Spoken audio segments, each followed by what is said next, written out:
Channel. इस video में हम आपको बताएंगे कि दिल्ली यूनिवर्सिटी के लिए प्रेफरेंस फिलिंग आपको कैसे करनी है। सबसे पहले आपको अपने CSAS पोर्टल पे लॉगिन कर देना है एंड देन आपके सामने एक ऐसा फेज खुल के आ जाएगा। अगर आपने अपना फेज 1 का एप्लीकेशन फॉर्म सबमिट कर दिया है तो यहाँ पे लिख के आ जाएगा your application for phase 1 has been successfully submitted. And अब हम फेज 2 के लिए अपनी प्रेफरेंस भरेंगे। So let's start. Preference filling के लिए सबसे पहले आपको सब्जेक्ट मैपिंग करना है। आपने जो सब्जेक्ट CUET में एग्जाम्स दिए हैं और अपने 12th के सब्जेक्ट्स के साथ उसे मैप करने हैं। जैसे कि हमने यहाँ पे हिंदी, इंग्लिश, मैथमेटिक्स, फिजिक्स और केमिस्ट्री क्लास 12th में पढ़ी है, देन हम इसे मैप करेंगे अपने CUET के एग्जाम पेपर्स के साथ। इंग्लिश की जगह पे हमने इंग्लिश का एग्जाम दिया था CUET में, तो हमने इंग्लिश को पढ़ा है क्लास 12th में। और केमिस्ट्री का एग्जाम के साथ हमने केमिस्ट्री भी पढ़ी थी क्लास 12th में, mathematics and then physics.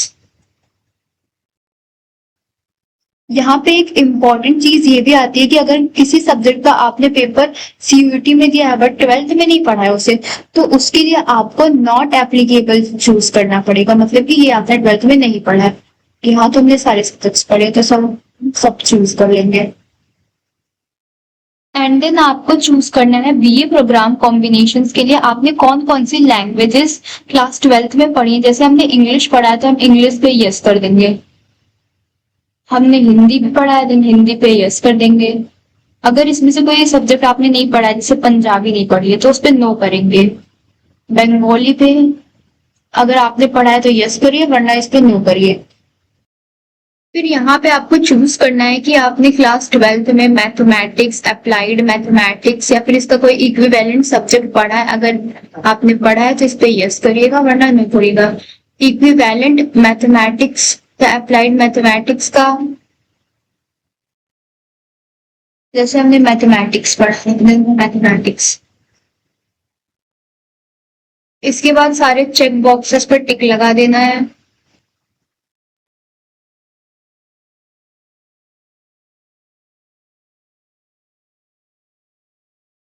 And then एक बार चेक कर लेना है कि आपने इंफॉर्मेशन करेक्ट भरी है कि नहीं, and then save and continue कर देना है। इसके बाद आपको अपने सब्जेक्ट मैपिंग का एक प्रीव्यू दिखेगा। अगर आपको कोई भी डिटेल अपडेट करनी है तो उसे अपडेट कर सकते हैं, वरना अगर सारी डिटेल्स सही हैं तो आप प्रोसीड टू प्रोग्राम एलिजिबिलिटी पे क्लिक कर देंगे। एंड देन यहाँ पे आपका स्कोर कार्ड और ये सारे प्रोग्राम्स आ गए हैं जिनके लिए आप एलिजिबल हो, और उसके लिए यहाँ पे इन्होंने टोटल स्कोर भी कैलकुलेट करके रखा है। सो आपको इसे ध्यान से पढ़ लेना है, देख लेना है क्या आपका ड्रीम कोर्स, ड्रीम कॉलेज जिसके लिए आप एलिजिबल, जो आप चाहते हो उसके लिए आप एलिजिबल भी हो कि नहीं। उसके बाद आपको प्रोसीड टू प्रेफरेंस सिलेक्शन पे क्लिक कर देना है।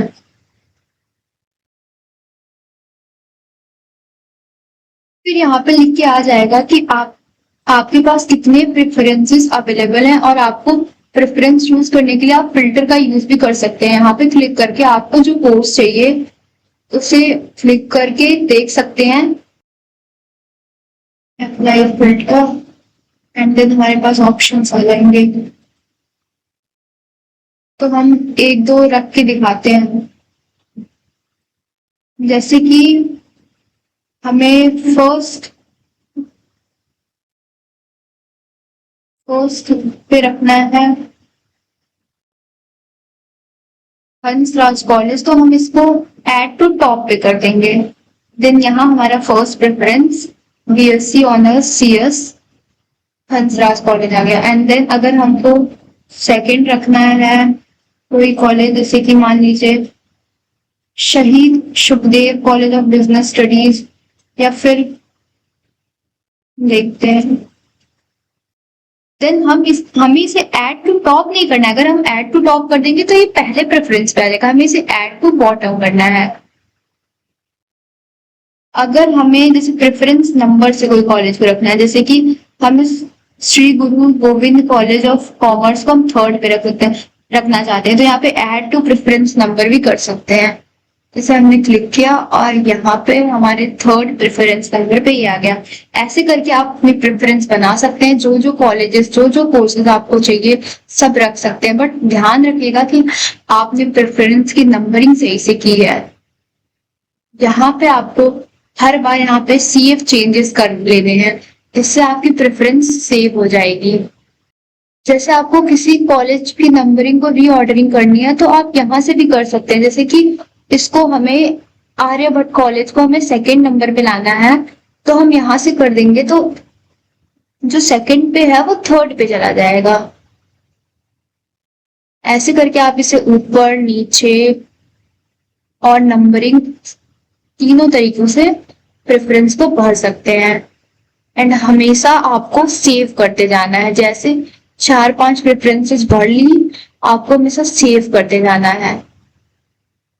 और अगर आपको कोई कॉलेज रिमूव करना है, यहाँ से आप रिमूव भी कर सकते हैं। और हाँ, रिमूव करने के बाद भी उसे सेव कर लेना। देखिए यहाँ पे you have 4 save preferences out of 3 selected preference, मतलब एक अभी रिमूव नहीं हुआ है। अगर हम इसको सेव कर लेंगे देन सेव हो गया। आफ्टर ऑल जब आपका पूरा प्रेफरेंस भर जाए देन आपको प्रीव्यू पे प्रोसीड करना है एंड देन उसे सबमिट कर देना। बट अभी सबमिट इतनी जल्दी करने की कोई जरूरत नहीं है। आप आराम से अपना प्रेफरेंस बनाइए, आराम से अपना कॉलेज और अपना कोर्स चूज करिए एंड देन उसे सेव करते रहिए। अगर आप सेव करते भी रहेंगे, अगर सेव चेंजेस पे क्लिक करके आपने सेव कर दिया और मान लीजिए बाई चांस आपने सबमिट नहीं किया, तो भी आपका जो प्रेफरेंस है वो सेव हो जाएगा, वो सबमिट हो जाएगा ऑटोमेटिकली एट 11 जुलाई, जब तक टाइम है प्रेफरेंस फिलिंग करने का। So thank you for watching the video. अगर आपको ये कंटेंट अच्छा लग रहा है तो इसे दोस्तों के साथ जरूर से जरूर शेयर कीजिए, हमारे चैनल को सब्सक्राइब कीजिए और लाइक कीजिए।